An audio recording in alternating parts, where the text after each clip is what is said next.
你係咪覺得明明自己食得唔多，甚至已經好努力戒甜戒澱粉，但係個肚腩好似吹氣咁，點減都減唔到？特別係過咗30歲、40歲之後，嗰啲所謂嘅頑固脂肪，好似黐住咗你個內臟咁，令到你個人睇落好臃腫，連呼吸都覺得重咗。好多人同我講，試過斷食，試過每日跑1個鐘，結果體重輕輕咗少少，但係個肚腩依然屹立不倒。其實你可能一直都忽略咗一個最關鍵嘅因素，就係你嘅血糖穩定同埋內臟脂肪嘅堆積。今日我想同你分享一個連好多醫生私底下都喺度飲嘅秘密配方，只需要喺飯前飲一杯，用蘋果醋加埋呢樣嘢，就可以幫你喺短時間之內啟動身體嘅燃脂開關。特別係針對嗰啲最難搞嘅內臟脂肪，呢個方法唔係咩偏方，而係有晒科學根據。連我自己試咗一段時間之後，都發現體脂率有明顯嘅下降，精神仲好咗好多。講到減肥，好多人第一時間諗到嘅就係減皮下脂肪，即係你用手可以捏得到嗰啲肉，但係其實真正影響你健康，令你個肚突出嚟嘅係深藏喺腹腔入面嘅內臟脂肪。呢啲脂肪會包圍住你嘅肝、腎同腸胃，不斷釋放發炎因子，令到你身體長期處於一個慢性發炎嘅狀態。點解有啲人明明唔算好肥，但係就有脂肪肝、高血壓，就係因為內臟脂肪超標。要對付呢啲脂肪，單靠少食係唔夠嘅，你一定要從荷爾蒙同血糖入手。呢度就涉及到一個好重要嘅嘢，就係蘋果醋。蘋果醋入面嘅醋酸已經被無數研究證實可以提高胰島素敏感度。你試諗下，當你食嘢嘅時候，血糖會上升，身體就會分泌胰島素嚟處理呢啲糖分。如果你嘅胰島素敏感度低，身體就要分泌更多嘅胰島素，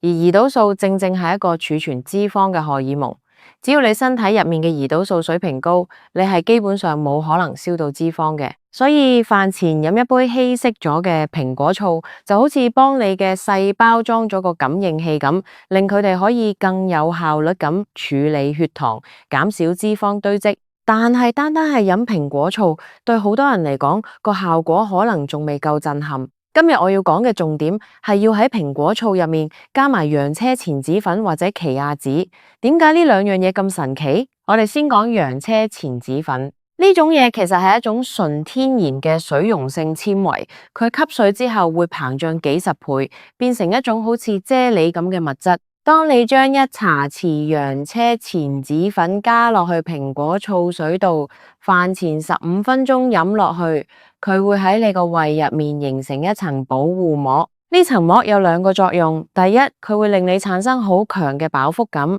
令你之後食飯嘅時候自然而然會食少咗，唔使靠意志力去忍餓。第二，亦都係最重要嘅一點，佢會減慢碳水化合物嘅消化速度。好多香港人返工壓力大，午餐同晚餐通常都係茶餐廳嘅碟頭飯，或者係一碗熱辣辣嘅雲吞麵。呢啲全部都係高精緻澱粉，食完之後血糖會好似坐過山車咁衝上去。但係如果你先飲咗呢杯神仙水，洋車前子嘅纖維就會好似個海綿咁，將嗰啲糖分鎖住，慢慢釋放。咁樣你嘅血糖就唔會飆升得咁犀利，胰島素就會保持平穩。只要胰島素唔飆升，你嘅身體就有機會去動用原本儲存住嘅內臟脂肪嚟做能量。講到呢度，可能你會問，奇亞籽又點呢？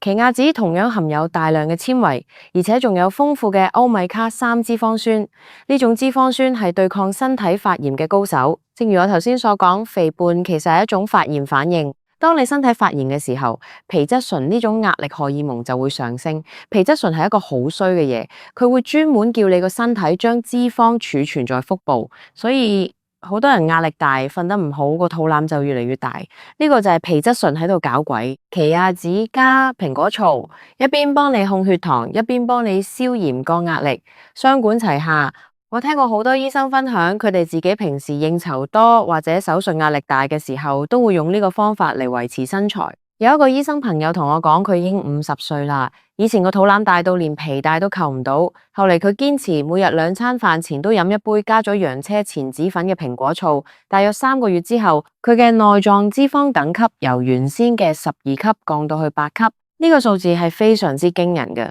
因為內臟脂肪係最難減嘅。佢同我解釋呢個組合其實係一個物理性阻斷劑加生化調節劑。蘋果醋負責調節體內嘅酸鹼平衡同埋酵素活性，令你燃脂嘅效率提高；而洋車前子就負責喺物理層面阻隔過多熱量嘅吸收。講返點樣沖呢杯嘢，其實好簡單，你只需要準備一杯大約300毫升嘅溫水或者常溫水，千祈唔好用熱水，因為熱水會破壞蘋果醋入面嘅活性酵素。先落1湯匙，大約15毫升嘅有機天然蘋果醋，記住一定要買嗰種寫住有 mother 嘅醋，即係底部有啲沉澱物嗰種，嗰啲先至係最有營養嘅精華。之後加1茶匙，大約5克嘅洋車前子粉或者1湯匙嘅奇亞籽。如果你係用洋車前子粉，落完之後要快手攪勻，然後即刻飲咗佢，因為洋車前子吸水好快。如果你放得太耐，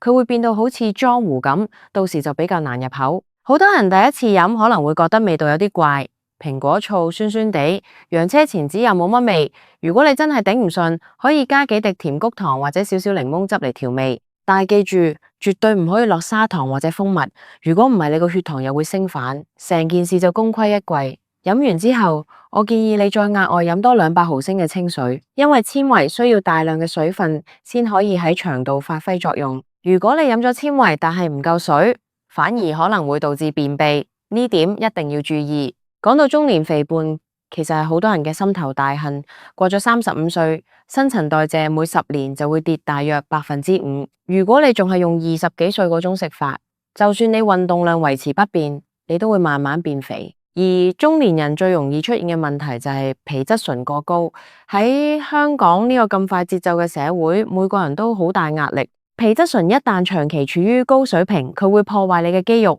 令你四肢變幼，但係啲脂肪就全部谷晒去個肚度，形成所謂嘅蜘蛛人身材。呢種肥胖最容易引發心腦血管疾病。而蘋果醋入面嘅有機酸可以幫你調節神經系統，有助於降低皮質醇，配合埋洋車前子提供嘅飽腹感，你唔會再因為壓力大而想暴飲暴食，唔會想喺深夜去食宵夜或者甜品。當你減少咗嗰啲額外嘅糖分攝取，你個肝臟就有時間去修復、去處理積聚咗好耐嘅內臟脂肪。我見過好多人試咗呢個方法1個禮拜之後，最明顯嘅反應唔係體重跌咗幾多磅，而係個肚腩鬆咗，原本件衫扣唔埋，而家覺得舒服咗。仲有就係排便變得非常規律。洋車前子係一種極好嘅益生元，佢係腸道益生菌嘅食物。當你腸道菌群健康，你嘅代謝自然會加快。科學研究發現，瘦人同肥人腸道入面嘅菌群係完全唔同嘅。